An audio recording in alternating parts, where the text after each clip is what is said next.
So The Last Jedi was awful. Completely not what I wanted in a Star Wars movie. Rian Johnson, the director of The Last Jedi, has managed to do something that I didn't even know was possible. He has made me not even care what happens in Episode 9. Honestly, I at this point, I just don't care. The only saving grace for Episode 9 is that Abrams is coming back to maybe try to salvage this franchise. It is unfortunate. I was so excited to go watch this movie. I really was. In fact, a lot of people hate on the prequels, and I have my issues with the prequels, but I always kind of rolled my eyes at the people who just really despise the prequels, because I found there to actually, if you get past some of the annoyances of character development in the prequels, there's story there that makes Star Wars sense. This film, not so much. So going down, I tried to write a list of things that bothered me about the film, and I feel like I probably missed something. But here's what I wrote down. So first of all, the whole moment at the end of The Force Awakens is absolutely wasted in this film. Absolutely wasted. When we finally return back to the island with Rey and Luke, Luke grabs the lightsaber from her, looks at it, and tosses it behind his back over a cliff and walks off. Right? That's great. Okay, so this is what we waited 2 years for. What were Luke's first words to her on that cliff going to be? Absolutely nothing. Just toss the lightsaber. The lightsaber that his father made, that Obi-Wan gave to Luke, that his father wanted him to have. The same father that he managed to bring back to the light at the end of Return of the Jedi. He's just going to toss that lightsaber. Yeah. We're just going to throw it away. So that irritated me. One of the only good things that I can say about this film, Leia as a character was acted much better in this film. So, I mean, that's good. Moving on. The back injury that Finn sustained when Kylo Ren, ripped a lightsaber up his back. Oh, yeah. Finn is, unconscious for a little bit at the beginning of the film. Then he wakes up and all is well. So why did we give him a back injury in the first place? What's the point? Why is he asleep for the beginning of this movie only to wake up and have no repercussions from that at all? Okay, so that's one example of nice setup in The Force Awakens being just tossed aside. Just, what? Not worried about that. I need Finn back on his feet with zero problems. None whatsoever. What was the point? Okay, so you got Finn up and running. And then Finn runs across this girl who, I didn't mind her. I think she acted her character Rose quite well. But then the rest of the story involving him and Rose is completely pointless to this movie. If you took Finn out and kept Finn unconscious for the entire movie and you never saw this Rose character, the movie's outcome would literally have been the same. Essentially in this movie, Finn is useless.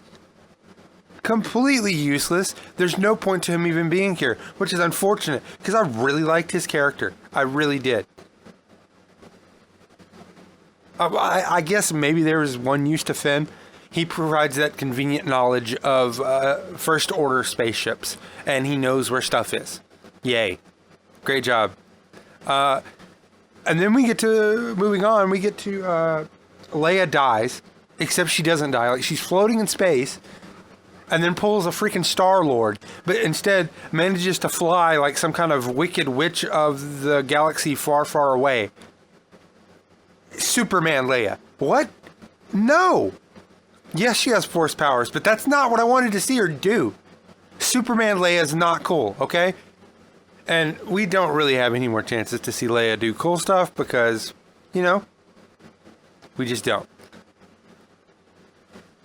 So moving on past Superman Leia, let's talk about the fact that Rey manages to get the best of Luke and a little scuffle, a little fight that they have. And she has no lightsaber training whatsoever. And she manages to get the better of Luke Skywalker. Okay. Yeah, and let's talk about, so Captain Phasma. Decent setup in The Force Awakens. Kind of underutilized there, but at least the character was set up. In this movie, we're going to get like 2 or 3 minutes of her, and then she's going to die. She's going to fall in the flame. Yet another example of Rian Johnson just taking good story setup and flushing it down the toilet. Just, I don't know what to say about Captain Phasma other than a waste of good character potential there.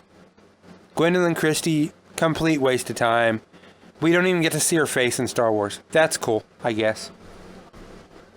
So then we get to the point of the story where Maz. Okay, so that really cool character that was set up in The Force Awakens, who apparently knows the Force, and there was a rumored deleted scene where she used the Force to like bring down rocks in a hallway to block. I mean, she's pretty powerful in the Force. She can do stuff like that. How are we going to use Maz in The Last Jedi? Oh, let's use her as essentially a Battlefront 2 marketing moment. And who's the one to contact her? Finn?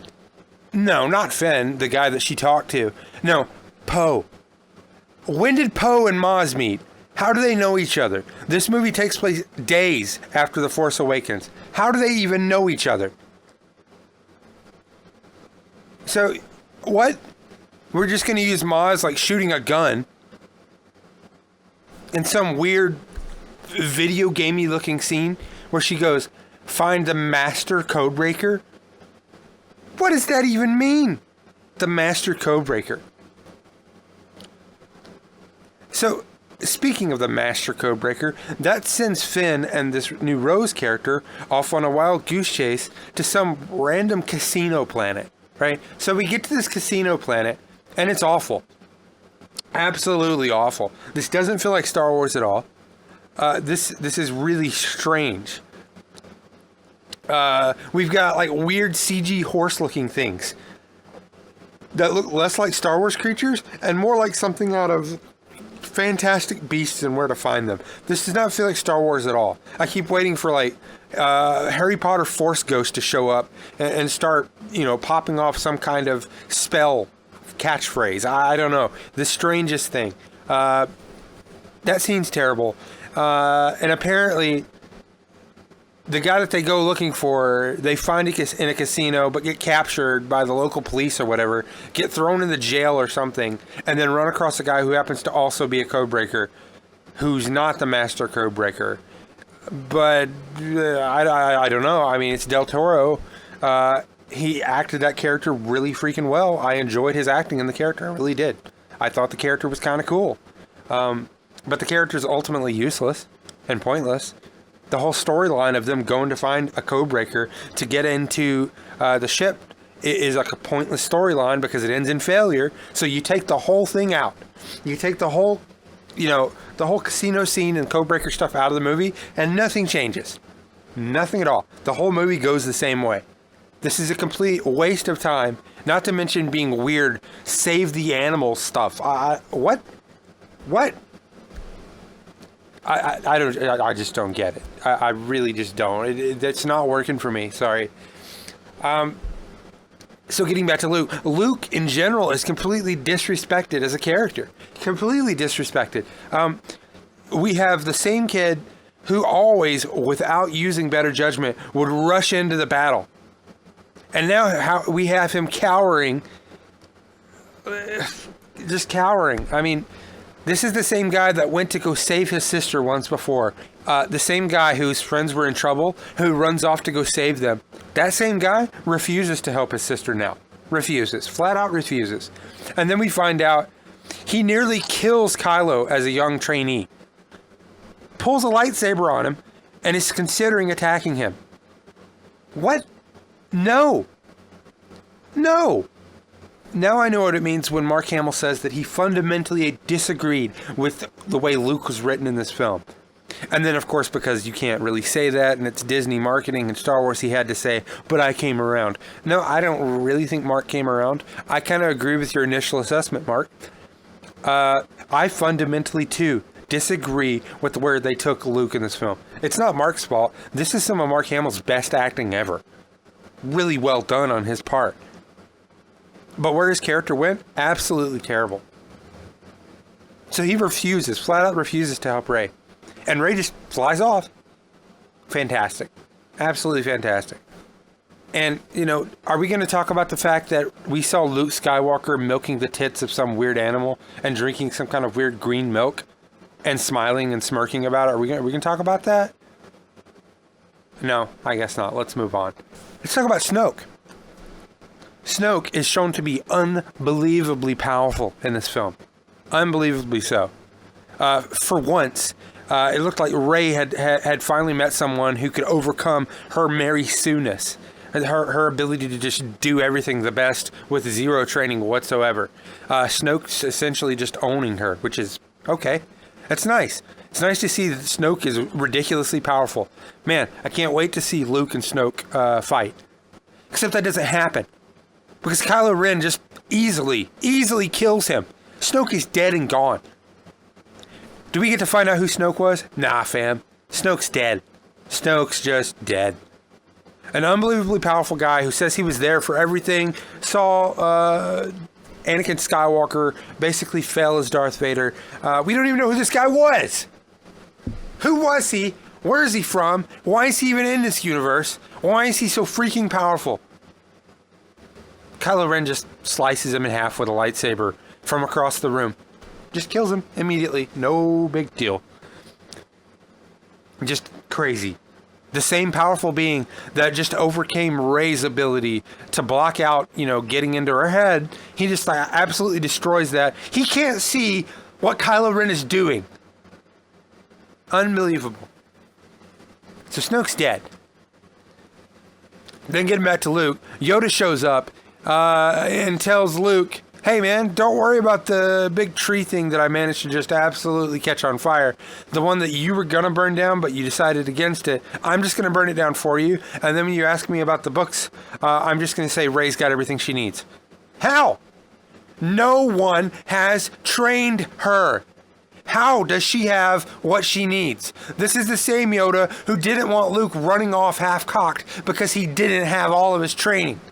Rey's had literally no training. You can't even count the lessons that Luke gave her as training. That wasn't really training. I mean, he basically told her, hey, here's how you feel the Force. She felt the Force and cracked a rock by accident, and that was that. That's not training. So no, Rey's essentially got no training, and Yoda says she's got all she needs. Well, gee, Yoda, thanks. That's great. This is the same Rey, once again, who managed to get the better of Luke Skywalker, a master Jedi, and she has no training. That's great. That's awesome. Let's actually go back to the Snoke scene. After Snoke is killed, Rey and Kylo team up, which is really cool to see. Rey and Kylo team up, and they split up in the room, and they're both taking on, you know, a bunch of these elite guards of Snoke's. Which you have to assume have some kind of battle training. Rey manages to get the best of all of them that she comes across, and she again has zero training. Were they the Knights of Ren? I don't know. That seems like another piece of story that we've just flushed down the toilet. Who are the Knights of Ren? Where are the Knights of Ren? Were they the guys in red? Heck if I know. Heck if anyone knows. Kylo, who is trained and is skilled, manages to get himself in a headlock. And of course, Rey, the untrained wizard, throws him a lightsaber and saves him. Great. Unbelievable. So at the end of this scene, Rey manages to get the better of Kylo Ren. They have a battle over trying to get Luke's lightsaber, and they break it in half. So what was the point of the story set up with the lightsaber? Rey, these are your first steps. All kinds of great stuff when she touches this lightsaber, which is apparently important. Which Ma says how she got it is another story for another time. More great story setup. That lightsaber, it just gets ripped in half in a Force strength tug of war. Oh, but before we destroy the lightsaber, which was important but apparently isn't important, before we destroy that lightsaber, we're going to have Kylo Ren basically reveal to Rey, your parents were just junk dealers. Yay, I guess. I mean, I suppose it's possible he's lying to her, but yay, I guess. That's nice. Great. Awesome. Are we going to talk about the fact that Luke just astral projects himself across the galaxy? Which is really impressive, and I thought that was really cool. Kylo Ren tries to fight Luke. Luke pulls a Neo and goes backward and misses the lightsaber. That was super cool, especially when it's revealed that Luke's not even there, which was awesome. I really liked that. Then we come back to Luke doing some kind of weird levitation thing on a rock. And then at the end of it, he passes out almost. Then he gets back on the rock and decides, well, I guess it's time to die now. And Luke just disappears into the Force. Great. Thanks.